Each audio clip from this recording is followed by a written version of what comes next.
Welcome to a special edition of It Came From the Basement Halloween special.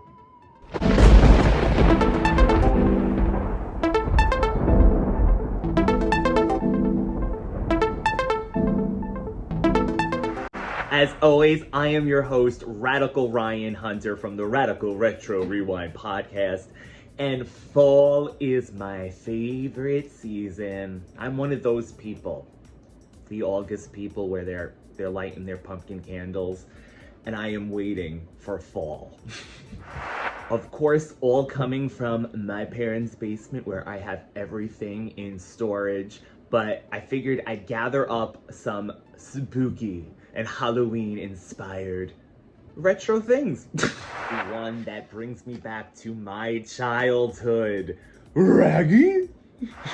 A Scooby-Doo mask that I got in 2000 because it reminded me so much of the one that I had as a kid, seen here, hopefully. So I have always been a huge Scooby-Doo fan, and as a child, I was a Scooby-Doo fan as well. That's where it all started. I found this in a Party City, I believe, in the early 2000s. I just had to get it because the original one had cracked, because these are one of those, torturous plastic ones as kids where they would rip up our faces. Next. So exciting to bring you this, because this also brings me back to my childhood.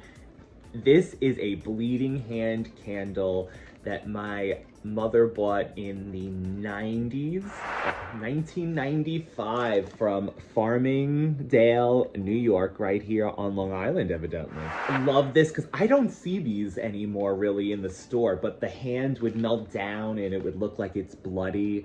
And we used to have a room every year growing up. My mother and I would decorate a room in the house for Halloween, and we both went all out. She made witches and scarecrows, and actually there is a video coming on the channel that I've literally have uploaded, I can't even tell you. I want to say a year ago, but let me not be too dramatic.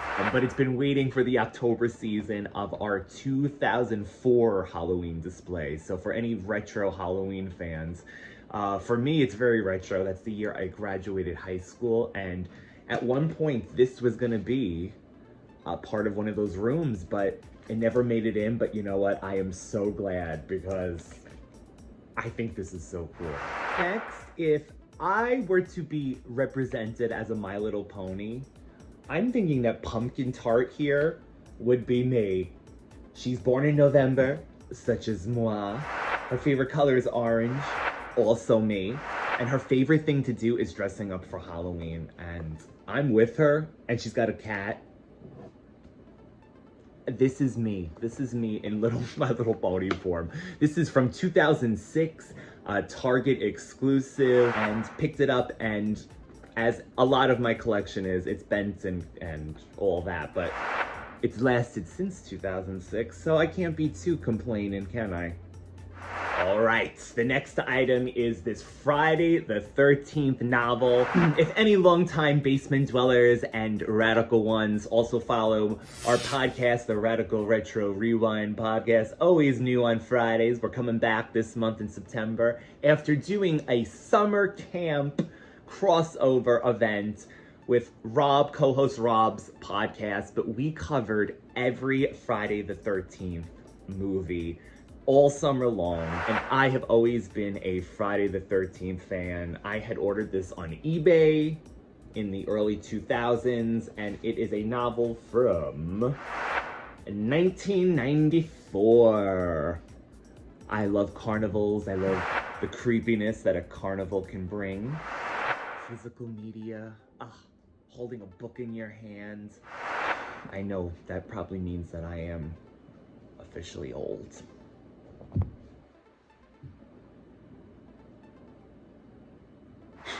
Okay, so I love Halloween, and because I do, when I see vintage finds coming up, I have to grab them. This is from one of the Halloween accounts I follow on Instagram, and This is an 80s.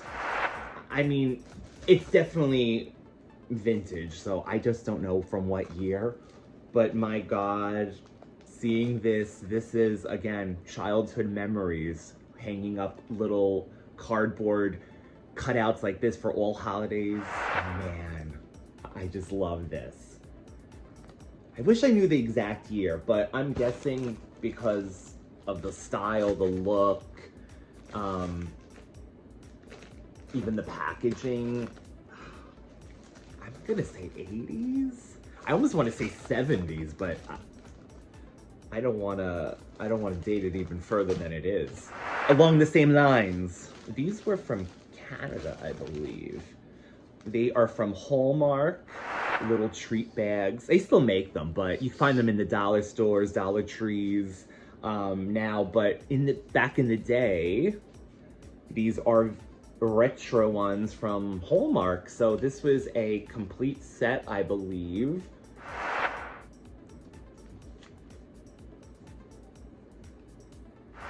They were 79 cents at one point, evidently, for this whole set of, how many? 20 sacks.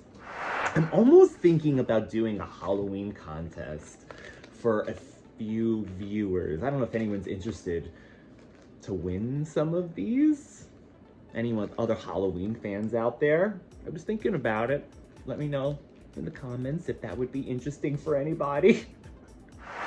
So any longtime listeners might know about my 2004 remake Dawn of the Dead paint can prop that I had purchased after the movie was made in 2004 for an online auction.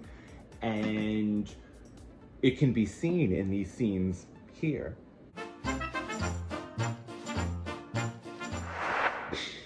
Blink and you'll miss it, but it came with a certificate of authenticity that said it was in fact screen used. They're painting the top of the mall in the movie. I actually have a whole video about my Dawn of the Dead collection, and I talk more about this paint can in there. So if I could figure out the YouTube thing where you add the link to the video, if anyone's interested, that's my Dawn of the Dead video, and I go into more Dawn of the Dead for any fans. I am a huge original Dawn of the Dead fan, so I had to get this when the remake came out. Okay, sorry about the glare, everyone, but first up is my 1974 Zombies of Sugar Hill movie poster. I absolutely love this movie. This is one of my all-time favorite horror movies. I love old movie posters. I love this movie. It was a blaxploitation movie in the 70s with a strong, beautiful, elegant female lead, and I just love this movie. I love this poster. These used to hang up on my wall when I was a teenager, and in my apartment I don't have room to hang this. One day this will go in the Radical Retro room. Okay, next, I am a zombie fan, and this is George Romero's cult classic, Night of the Living Dead, with a cameo from Jimmy Dean over there. This was also hanging in my room when I was a teenager.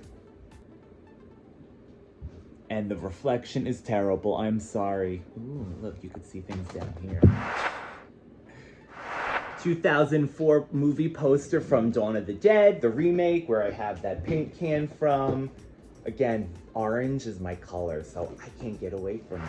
It's still not as good as the original one, but my God, I love this poster. I love it.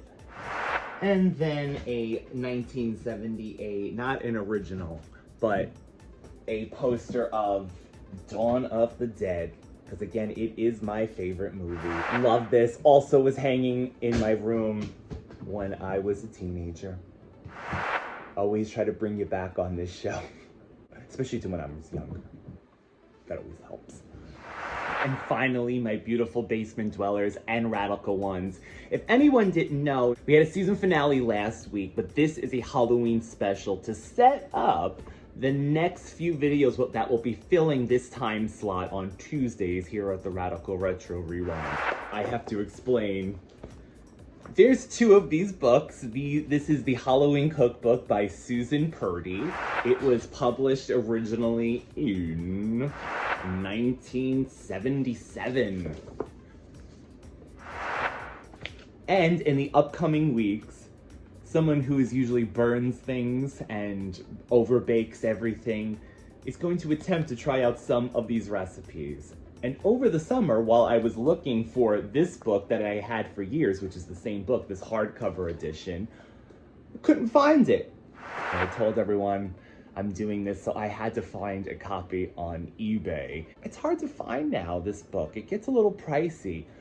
While I was looking for items for this week's special episode, I found it. So look forward to this Radical Ones in the upcoming weeks. And then we will be back with new episodes, definitely at some point coming up before you know it. I am always updating the Instagram, so even when we're not filming Radical videos like this, there's always a new review, toy pictures, retro news. You know what, for the next few weeks, Emerson is gonna be a big part of everything as well, because we are so excited for October and Halloween and cooking. See you next time, everybody.